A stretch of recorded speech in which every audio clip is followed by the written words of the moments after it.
बिस्मिल्लाहिर्रहमानिर्रहीम। कल हमने आखिर पे वरसा के बारे में पढ़ा था।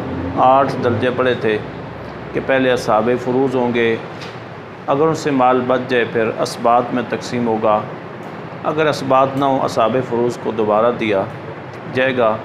उसके बाद अगर ये पहले दोनों दर्जे ना हो तो फिर नीचे आएंगे। आज हम उनकी तफसील पढ़ेंगे कि असहाबे फ़ुरूज़ जो सबसे पहले वारिस हैं ये कौन लोग हैं।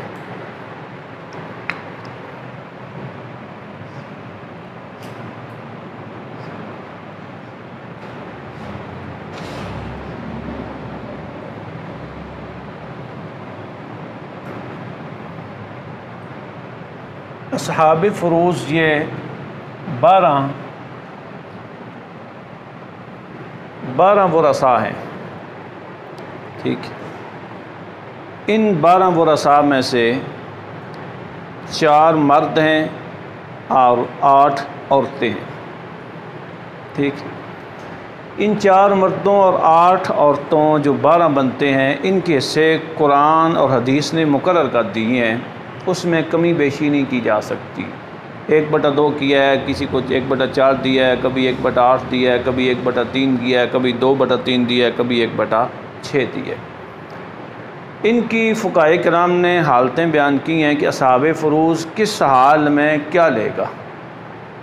ठीक है, इनमें से बाज़ तो ऐसे हैं कि जो सिर्फ असहाबे फ़ुरूज़ ही हैं, मुकर्रर हिस्सा लेते हैं, दूसरे दर्जे के जो वरसा है ना, असबात उसमें नहीं आते। लेकिन इनमें से 6 ऐसे रिश्ते हैं कि जो असहाबे फ़ुरूज़ की सफ़ में ले लेते हैं, बाज़ औक़ात वहाँ पर भी ले लेते हैं, दूसरे दर्जे में आकर भी ले लेते हैं। बाज़ औक़ात पहले दर्जे में लेते हैं, दूसरे में नहीं लेते, बाज़ औक़ात दूसरे में लेते हैं, पहले में नहीं लेते। ये मुख्तलिफ़ इनकी हालतें होती हैं। आज हम इनकी हालतें पढ़ेंगे। तो उन मर्दों में से हम पहले 4 मर्दों का ज़िक्र पढ़ते हैं। मर्दों में सबसे पहले बाप का हम ज़िक्र करते हैं।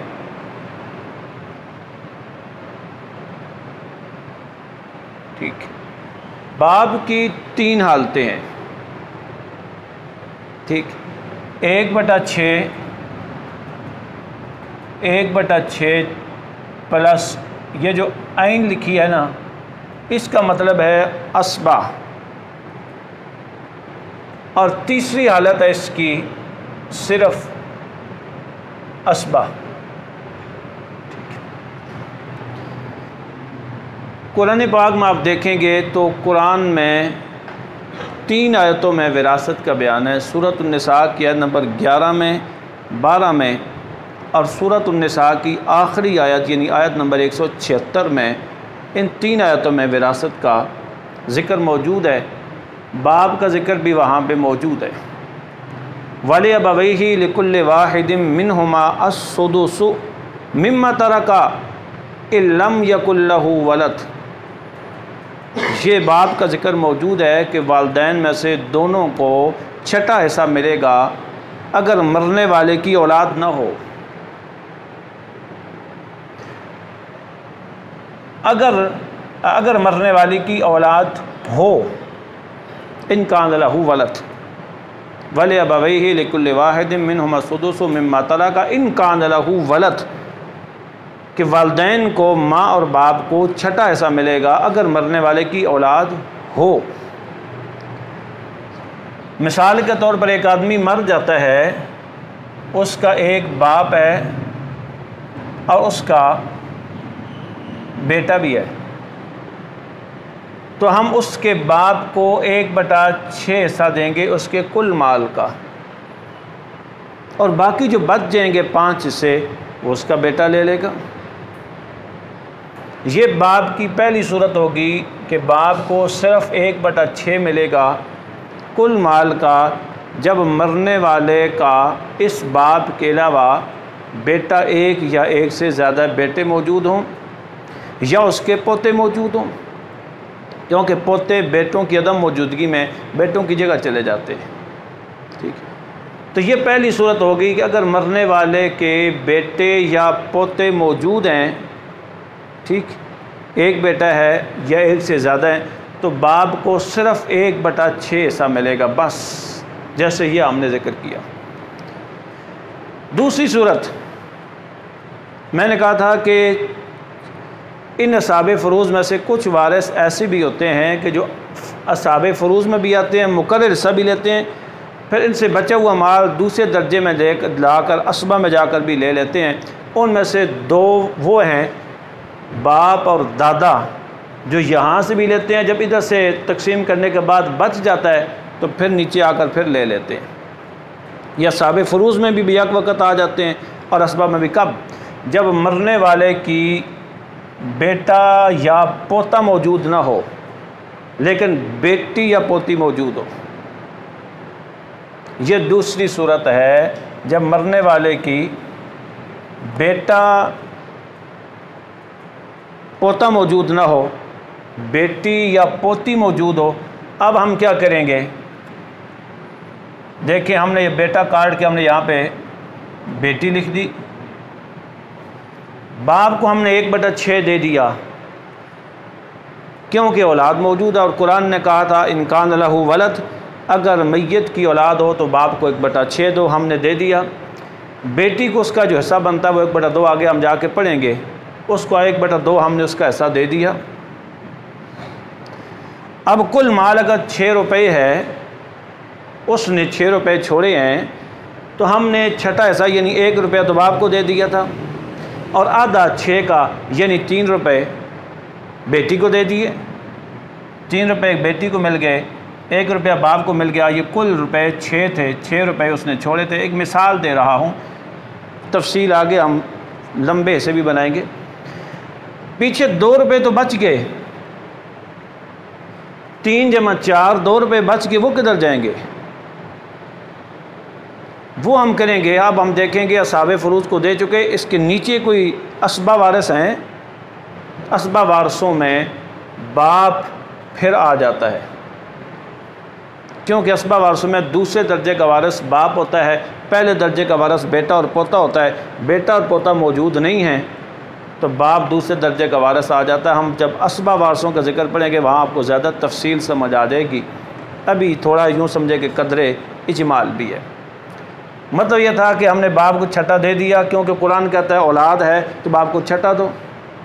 हमने बेटी को आधा दे दिया, कुल 6 रुपये थे, आधा बेटी को दिया 3 रुपये, छठा बाप को दिया 1 रुपया, 4 रुपये हो गए, पीछे बच गए 2 रुपये। अब वो 2 किधर करेंगे?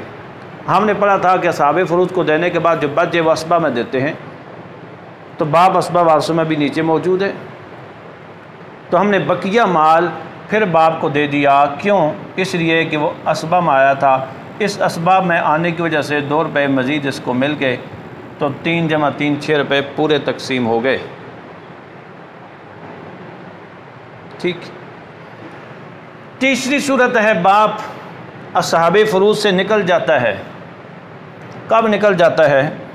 जब मरने वाले की औलाद हो ही नहीं सिरे से, ना बेटा है पोता है, ना बेटी है पोती है।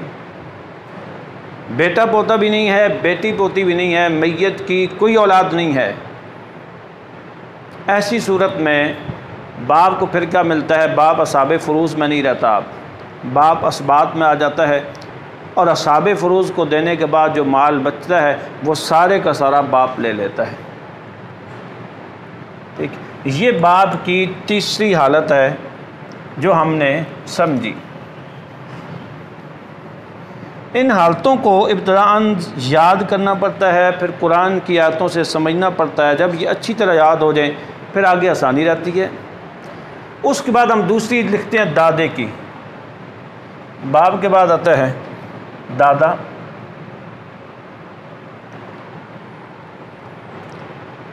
याद रहे कि दादे का कुरान में उस तारक से ज़िक्र नहीं है, लेकिन कुरान पाक की कई आयतों में अबुन का लफ्ज़ बोल के दादा मुराद लिया गया। कई जगहों पे ऐसा हुआ है, अबी का लफ्ज़ अबुन का लफ्ज़ आया है, इब्राहीम अलैहिस्सलाम के ज़िक्र में बिलखुसूस आबा का लफ्ज़ है और दादा भी मुराद है। और अरबी की इस्तिलाह में अबुन का लफ्ज़ दादे के लिए बोला जाता है। जब बाप मौजूद नहीं होगा तो दादा बाप की जगह पे आ जाएगा। दादे की हम 4 हालतें कर सकते हैं। उन 4 हालतों में से एक हालत तो ये होती है कि दादा भी 1/6 ही लेगा। कब? जब बाप मौजूद ना हो तो दादा बाप की जगह चला गया, ठीक, और मैयत की औलाद भी नहीं है, यानी उसके बच्चे बेटे और पोते भी मौजूद नहीं हैं, तो दादा बाप की जगह चला गया, तो हमने दादे को क्या दे दिया? 1/6 दे दिया। दूसरी सूरत है यही वाली, 1/6 जमा असबा, जब बाप मौजूद नहीं है तो दादा बाप की जगह चला गया। मैयत की बेटी मौजूद है, दादा मौजूद है और बेटी मौजूद है। देखिए मैयत है, दादा भी है और उसकी बेटी भी है, तो हम क्या करेंगे? दादा को 1/6 देंगे, बेटी को 1/2 देंगे। अब पीछे बच जाएगा, कुल 6 रुपये हैं, तो 3 इधर दे दिए, 1 इधर दे दिया, पीछे 2 बच गए, तो हम दादा को असबा बनाएंगे और जमा 2 इधर दे देंगे, 3 6 रुपये आ जाएंगे।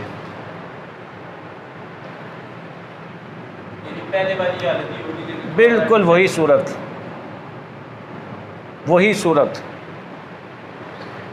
यहाँ पर भी तीसरी हालत असबा, जब मैयत की औलाद सिरे से ना हो, बिल्कुल मौजूद ही नहीं है, तो चूँकि दादा बाप की जगह पे है, मिन्नो अन, ये जो 3 हालतें हैं यही दादे की भी होंगी।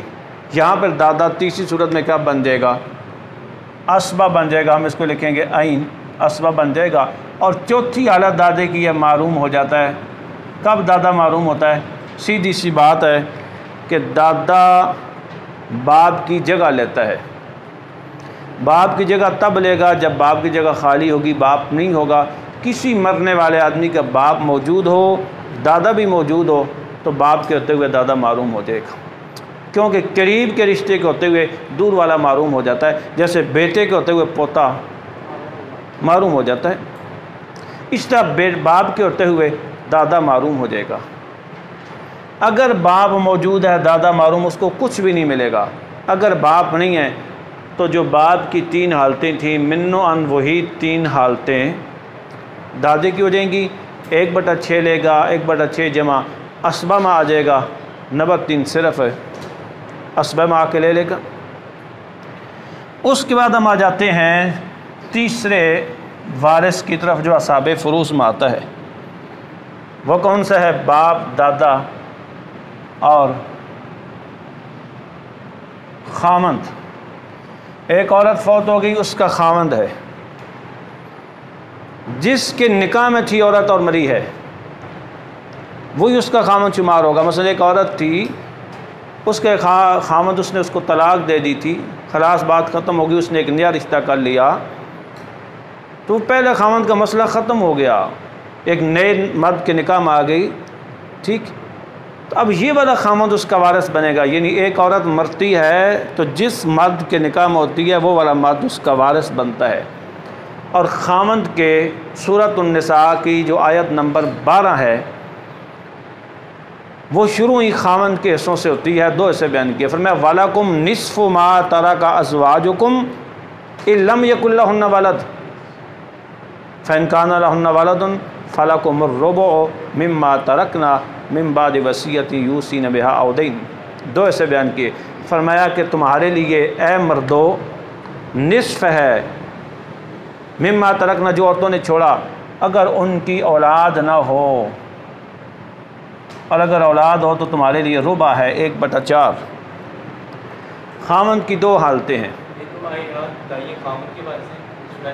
सूरत निसा की आयत नंबर 12 में शुरू ही फरमाया वलकुम निस्फु मा तरका, निस्फु मा तरका, ए मर्दो तुम्हारे लिए जो औरत ने छोड़ा है, ठीक है, उसका निस्फ होगा।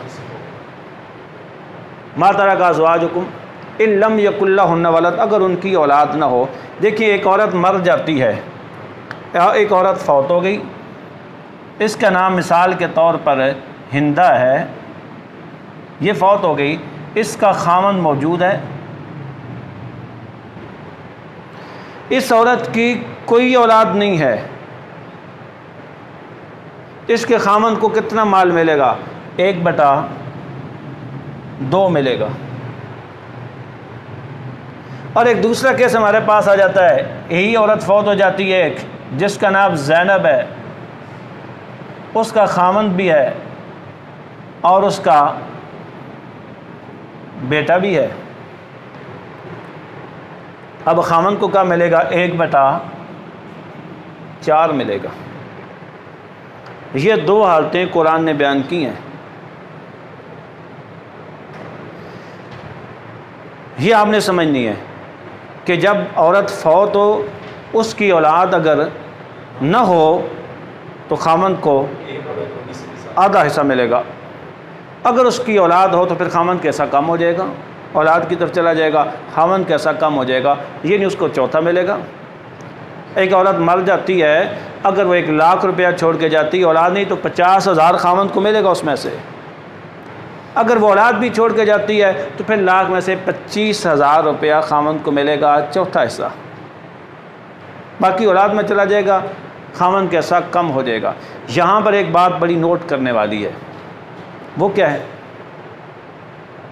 बाज़ लोग ये समझते हैं कि जो औरत फौत हुई है हिंदा, वो इस मर्द के निकाह में थी कि शायद इसी मर्द से जो उसकी औलाद है, अगर वो है तो चौथा मिलेगा, वो नहीं है तो आधा मिलेगा। ऐसी बात नहीं है।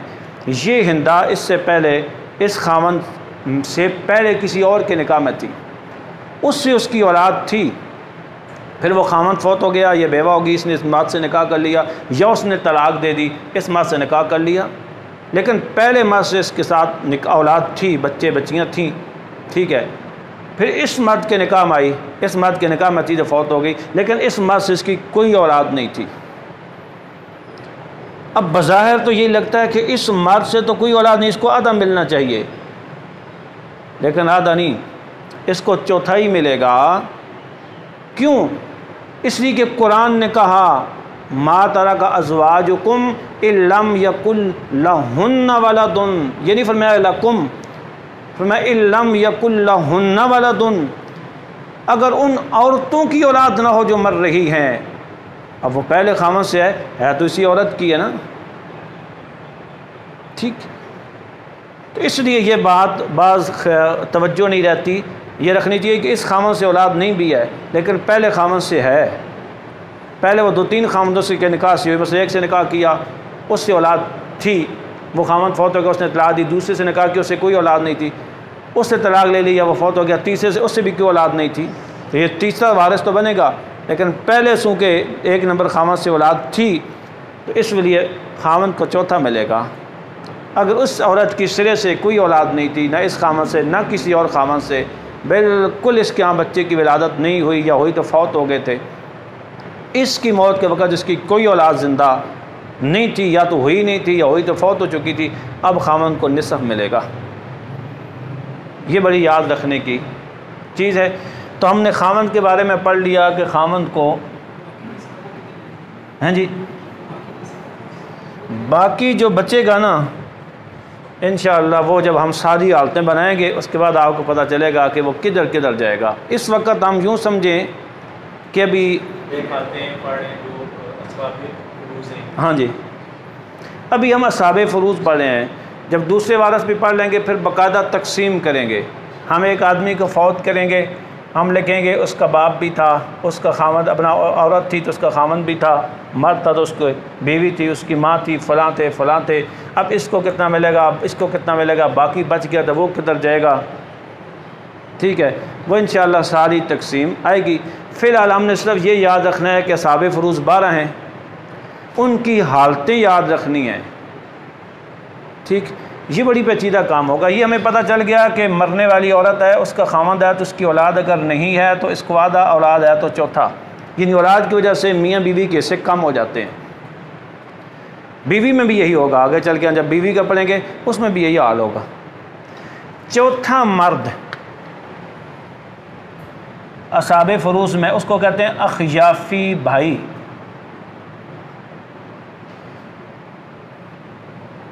देखें भाई 3 किस्म के होते हैं,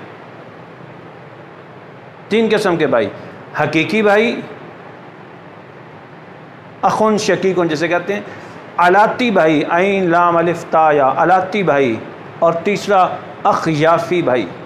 हकीकी भाई वो होता है कि जो माँ और बाप दोनों तरफ से भाई हो, जैसे कि अक्सर औकात होते हैं। अलाती भाई वो होता है कि जो सिर्फ बाप शरीका भाई हो, सिर्फ बाप शरीका, यानी बाप दोनों का एक हो, माएँ मुख्तलिफ हों।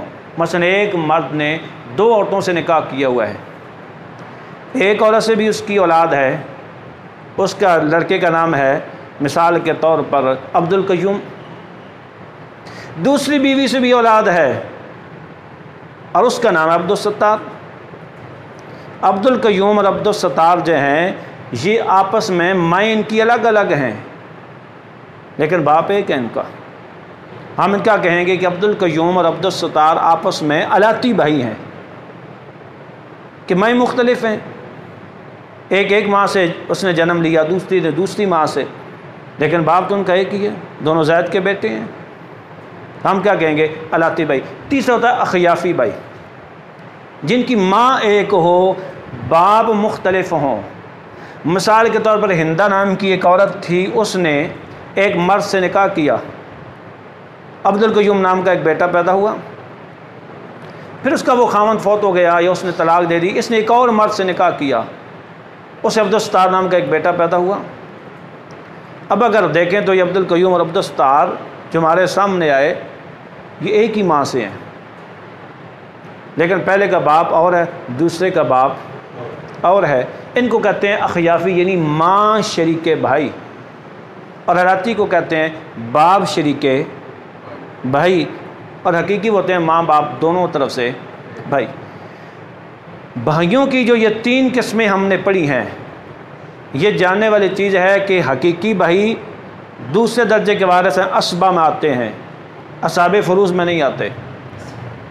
अलाती भाई असबा में आते हैं, असहाबे फ़ुरूज़ में नहीं आते। लेकिन ये जो माँ शरीके भाई हैं, जिनको अखयाफ़ी कहते हैं, माँ शरीके भाई एक हैं या ज़्यादा हैं, ये असहाबे फ़ुरूज़ में आते हैं। ठीक। सूरत निसा की जो आयत नंबर 12, 2 आयतें मैंने जिक्र की थी, 12, 11 और 12, और तीसरी 176, 12 में इनका जिक्र मौजूद है। ठीक। इनकी भी 3 सूरतें हैं। एक सूरत यह है कि इनको 1/6 मिलेगा, दूसरी 1/3 मिलेगा, और तीसरी है ये मारूम हो जाएंगे। इनको 1/6 कब मिलेगा? जब मरने वाले का सिर्फ एक अखयाफ़ी भाई हो, सिर्फ एक, तो इसको 1/6 मिलेगा। कुरान में आता है इनकान रजुलुन यूरसु कलालतन अव इमराअतुन वलहु अखुन अव उख्तुन फलिकुल्लि वाहिदिन मिनहुमा असुदुस। सुदस छट्टे को कहते हैं।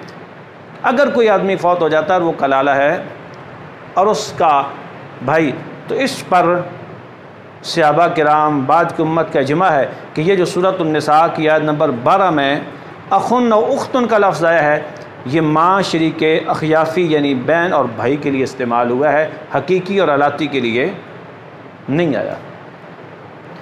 तो इसमें हम मुतलक लफ्ज़ अखुन से बहन भाई मुतलक नहीं मुराद ले सकते, अखयाफ़ी मुराद लेंगे, क्योंकि इस पर इजमा है।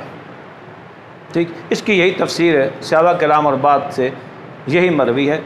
जब एक होगा तो इसको 1/6 देंगे, और अगर ये एक से ज़्यादा हो जाएं, 2 भाई हो जाएं, या मिक्स भी हो सकते हैं, इनके साथ बहन भी हो सकती है, एक भाई एक बहन है, दोनों अखयाफ़ी हैं मरने वाले के, या दोनों भाई हैं, तो फिर इनका हिसाब बढ़ जाएगा। चूँकि ज़्यादा हो गए हैं तो इनको 1/3 मिलेगा। 1/6 थोड़ा है, 1/3 उससे ज़्यादा है, क्योंकि फरमाया फ़इन कानू अक्सर मिन ज़ालिक फ़हुम शुरका फ़िस्सुलुस, सुलुस फ़हुम शुरका फ़िस्सुलुस, अगर वह 1 से ज़्यादा होंगे तो वो सुलस में शरीक होंगे। तीसरी सूरत मारूमी की, इसलिए कि ये जहाँ पर इनके हिस्से बयान है, फरमाया फ़इन कान रजुलुन यूरसु कलालतन, वो आदमी जिसकी विरासत तकसीम होनी है, अगर वो कलाला है और उसके अखयाफ़ी बहन भाई हैं, एक है तो छठा 2, ज़्यादा है तो 1/3 2, लेकिन अगर वो कलाला ना हो, उसका मतलब है फिर नहीं मिलेंगे। अब कलाला कौन होता है?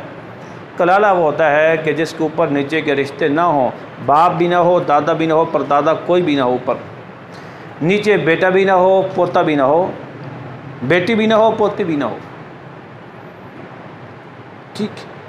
जिसकी नस्ल नीचे की भी ना हो, ऊपर की भी ना हो, उसको कलाला कहते हैं। बाज़ कहते हैं कि इकलील से बना, बाज़ कहते हैं कलल से बना, ठीक है। इकलील ऐसी चीज़ को कहते हैं जो सर को जानब से ढांपती है, इधर से ऊपर से खुला छोड़ देती है।